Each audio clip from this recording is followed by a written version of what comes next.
Hello everyone, welcome back to our channel.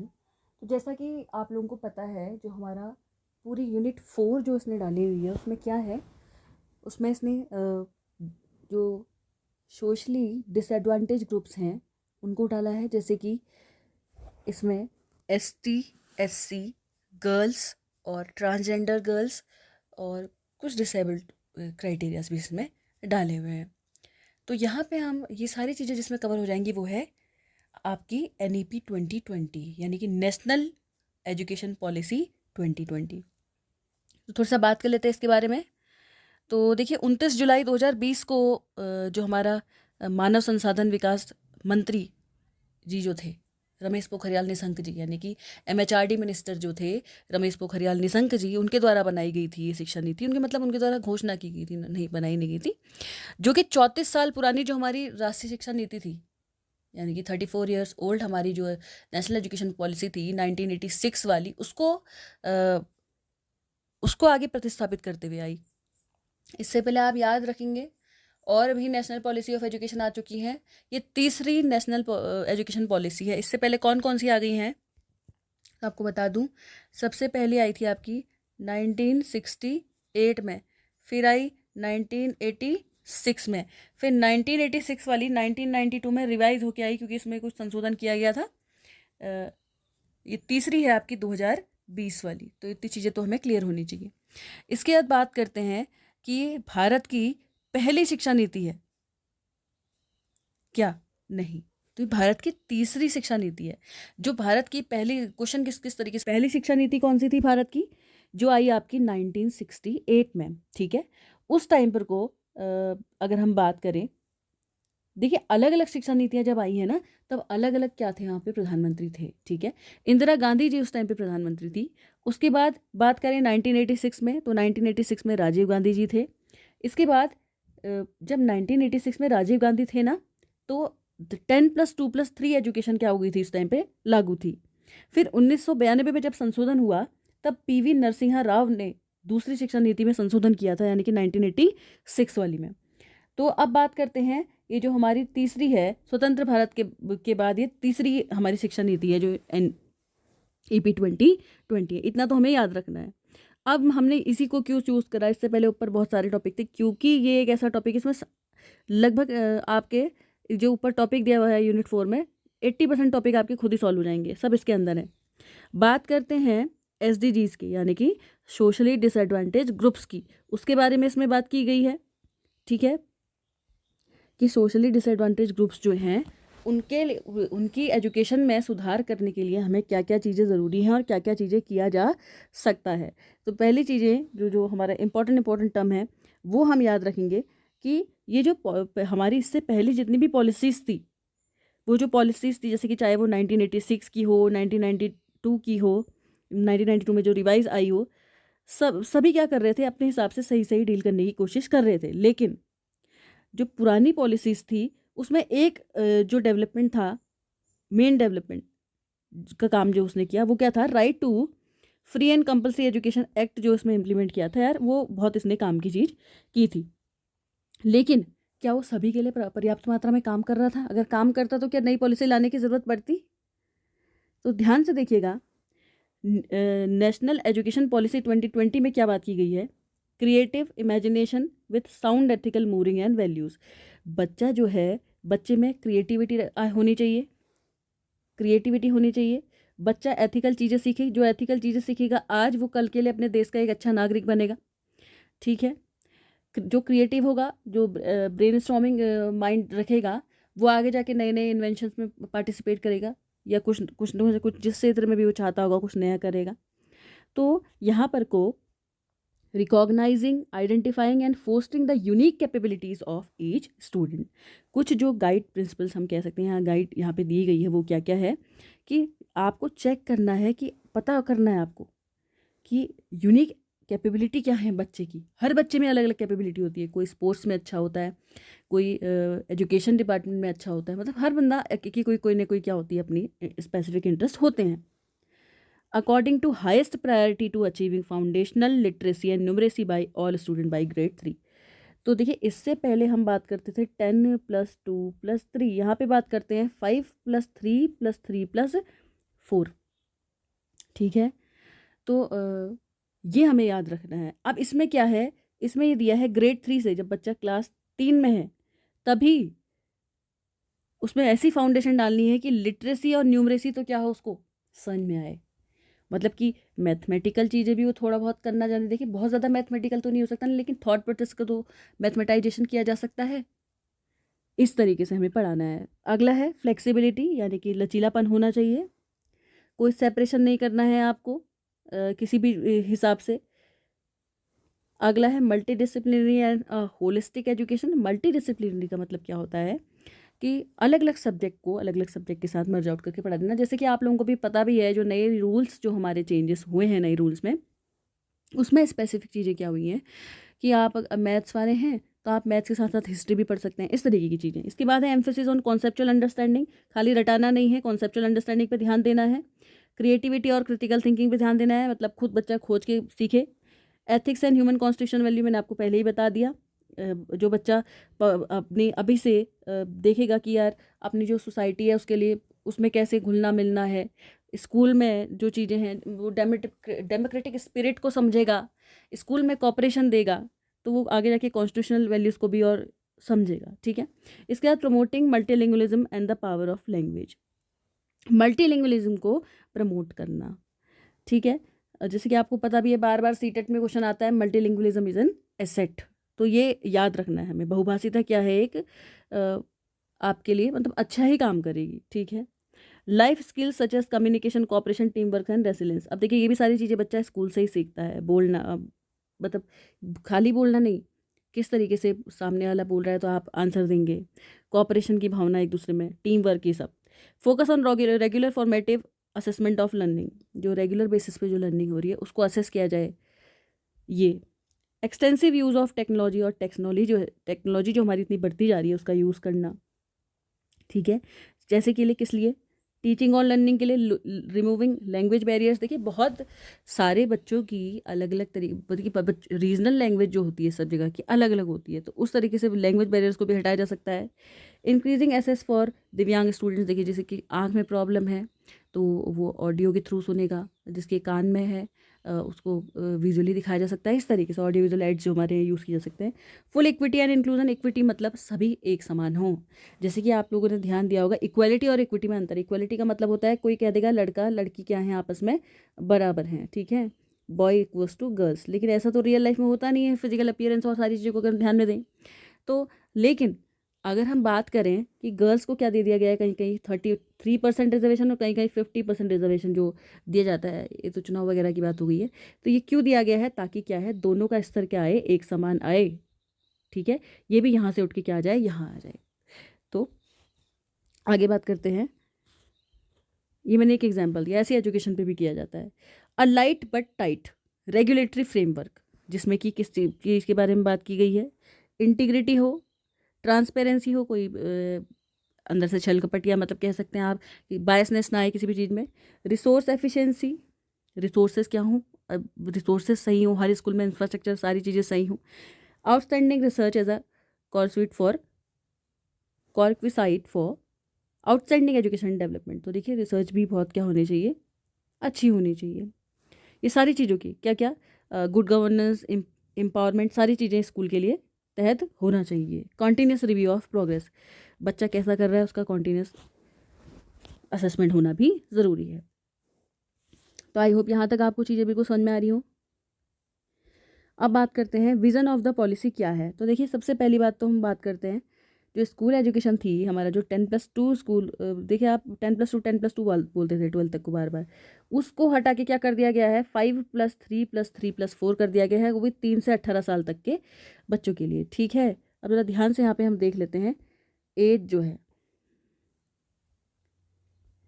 यहाँ पे क्या था, यहाँ पे 10th तक होता था, फर्स्ट से लेके 10th तक, और यहाँ पे होते थे बाकी की बची हुई 2 क्लासेस, यानी कि 11th एंड 12th। ठीक है, अब क्या कर दिया गया है, पहले 3 साल, शुरुआत के जो 3 साल है फाउंडेशन जो जिसे हम कहेंगे, उसमें क्या होगा, आंगनबाड़ी या प्री स्कूल या बाल वाटिका होगी।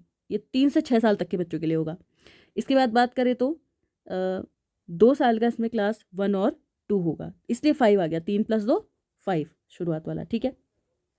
फिर अगले 3 साल होंगे प्रिपरेटरी, उनको तैयार किया जाएगा तो कि आगे के लिए बच्चे क्या कर सकें। शुरुआत वाला जो ईयर है उसमें तो बच्चे खेलेंगे कूदेंगे, एक्टिविटी के तहत सीखेंगे, एक्टिविटी के तहत ही लिखना ये सब चीज़ें सीखेंगे, ठीक है। अब देखिए फिर आगे के जो मिडिल हैं वो भी कितने हैं, 3 हैं, फिर बच गए हमारे 4 हैं, ठीक है। तो देखिए 8th से लेके 11th तक आपके प्रिपरेटरी में आ गए, फिर क्लास 6th से लेके 8th तक आपके मिडिल में आ गए, और क्लास 9 से लेके 12th तक आपके किस में आ गए, सेकेंडरी में आ गए। आई होप यहाँ तक चीज़ें बिल्कुल क्लियर हो रही हो। तो ये पेपर में क्वेश्चन बहुत बार आता है। 10 + 2 को हटा के क्या लाया गया, 5 + 3 + 3 + 4 फॉर्मूला लाया गया, 5 + 3 + 3 + 4, ये हमें याद रखेंगे, पेपर के नज़रिए से इंपॉर्टेंट है। इसके बाद बात करते हैं early childhood care and education, ECC ये है। अब देखिए क्योंकि हमारे सिलेबस में है तो हमें ये इनकी फुल फॉर्म्स भी पता होनी चाहिए, ठीक है, कि ECC क्या होता है, SDGs क्या होते हैं, सोशली डिसएडवांटेज ग्रुप जो होते हैं, ठीक है, इस तरीके से, और परख क्या है, ये सारे हमें इनकी क्या होनी चाहिए, बिल्कुल फुल फॉर्म याद होनी चाहिए, पेपर में आ सकता है, ठीक है। इसके बाद बात करते हैं कि देखिए इनका विज़न जो है ना, इन्होंने पुराना और नया आंकड़ा छांट के देखा तो उसमें इनको क्या चीज़ें मिली। इन्होंने कहा कि यार बहुत सारी चीज़ें ऐसी हैं जिस पे कि क्या किया जाना चाहिए, काम किया जाना चाहिए। जैसे कि कौन कौन सी चीज़ें हैं, अ, ध्यान दीजिएगा। सबसे एक बहुत इंपॉर्टेंट पॉइंट मैं आपको बता रही हूँ, इन्होंने क्या किया ना, बाल वाटिका इंट्रोड्यूस करा दिया प्रिपरेटरी क्लास में, और बाल वाटिका पे बड़ा ध्यान दिया गया, आंगनबाड़ी इस पे बड़ा ध्यान दिया गया कि वहाँ पे जो टीचर्स हैं वो किस तरीके से हों, मतलब वहाँ पे जो आंगनबाड़ी सहायिका होती हैं या जो पढ़ाती हैं वो किस तरीके से पढ़ाएं, और वहाँ पे बच्चों का आपने देखा होगा फूड भी प्रोवाइड किया जाता है। मतलब ये सारे काम जो है किस तरीके से किए जाएँ, क्योंकि ये कहता है कि फाउंडेशन ही क्या है, फाउंडेशन अगर अच्छी होगी तो ऊपर तक बच्चा क्या जाएगा, अच्छा जाएगा, ठीक है।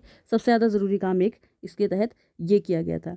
इसके बाद अगर हम बात करें, इसने 6% जो था GDP का, कितना परसेंट शिक्षा पे लगना चाहिए, 6% GDP का किस पे लगना चाहिए, शिक्षा पे लगना चाहिए। जबकि इससे पहले 2021-22 के जो आंकड़े थे उसके अकॉर्डिंग हमारा 4.43% हमारा GDP यानी कि ग्रॉस डोमेस्टिक प्रोडक्शन, सकल घरेलू उत्पाद, उसमें हमारा खर्च होता था। और देखिए अब क्या कर दिया गया है, देश की GDP का 6% क्या है, शिक्षा पे आप क्या करेंगे, यूज़ करेंगे, इसके बारे में बात किया गया है, ठीक है। फिर ये तो मैंने आपको बता दिया है, 5 + 3 + 3 + 4, ये आप लोग याद रखेंगे, 5 + 3 + 3 + 4, ठीक है। इसके बाद मल्टीलिंगुअलिज्म को यूज़ करना है, बहुभाषिता को, ठीक है। बहुभाषिता अगर है तो बहुत अच्छी बात है, जैसे कि उर्दू पे भी ध्यान दिया जाना चाहिए, हिंदी पे भी ध्यान दिया जाना चाहिए।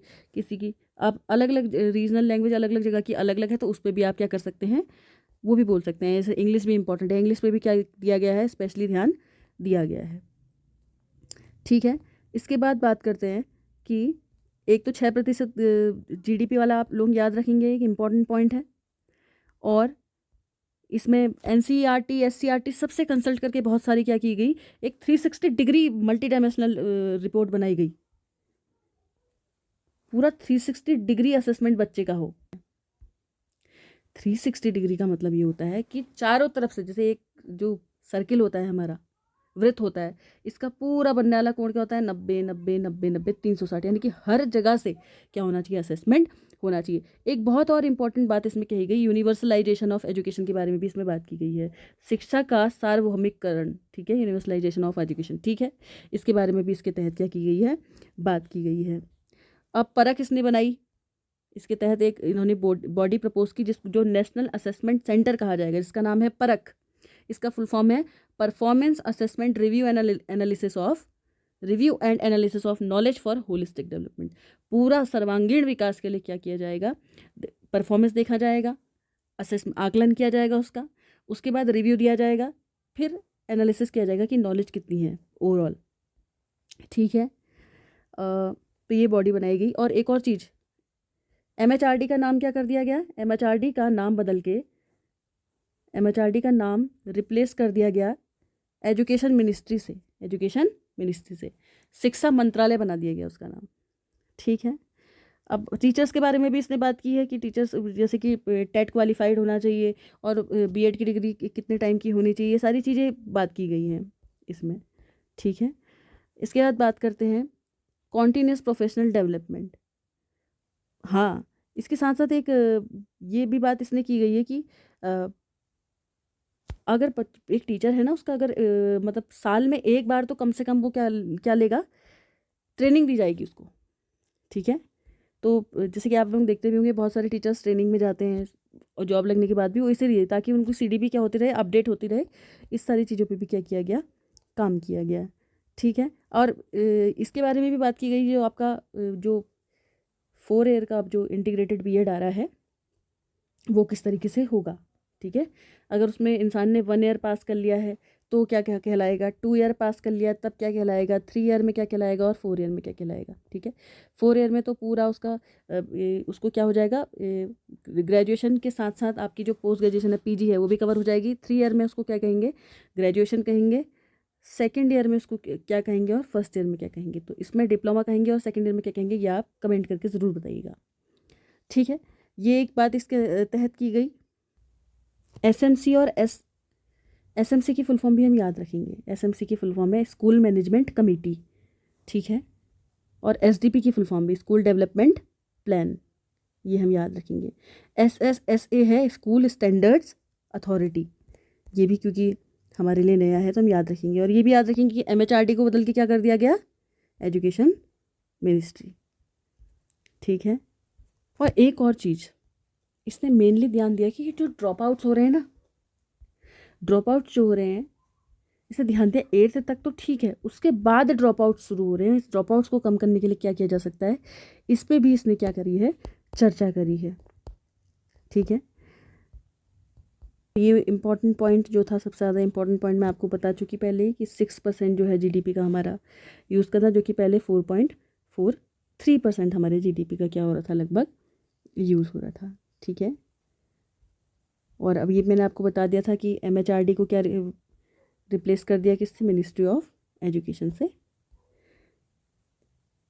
इसके बाद एक और चीज़, 2017 और 18 में लगभग 10% of total government spending towards education, government क्या कर रही थी, लगभग 10% क्या कर रही थी, स्पेंड कर रही थी। इकोनॉमिक सर्वे के तहत ये बात की गई। ठीक है, this is far smaller than the most developed and developing countries. अगर ये बात की जाए तो जो डेवलपिंग कंट्रीज़ है ना, उसके हिसाब से बहुत कम है। ठीक है, टोटल गवर्नमेंट जो हमारा एक्सपेंड कर रही थी खाली उसका 10% था, जीडीपी का नहीं था, इतना याद रखिएगा। तो इसलिए अब जीडीपी का क्या किया गया, फिर 6% कर दिया गया। ठीक है, और याद रखेंगे हम कि कल्चरली बच्चे में सुधार हो, बच्चा कल्चरली रिच हो, सांस्कृतिक का उसको पता हो। बहुभाषिता के बारे में इसने बात की है। साथ ही साथ 360 डिग्री असेसमेंट चारों तरफ से बच्चे का हो, इस पर बात की है। मैं बता देती हूँ आपको टोटल क्या क्या है इसके मेन पॉइंट थे। ठीक है, इसके मेन पॉइंट क्या क्या थे, 360 डिग्री असेसमेंट पहला पॉइंट। दूसरा, शिक्षा का सार्वभौमिकरण, यूनिवर्सलाइजेशन ऑफ एजुकेशन। ठीक है, शिक्षा में जीडीपी का 6% खर्च होगा। एजुकेशन मिनिस्ट्री का नाम बदल के मतलब एजुकेशन मिनिस्ट्री रख दिया गया, किसका नाम बदल के, एमएचआरडी का नाम बदल के क्या रख दिया गया, एजुकेशन मिनिस्ट्री रख दिया गया। ओके, साथ में परख एक बॉडी बनाई गई। ठीक है, जो कि सेंट्रल एडवाइजरी बॉडी बनाई गई।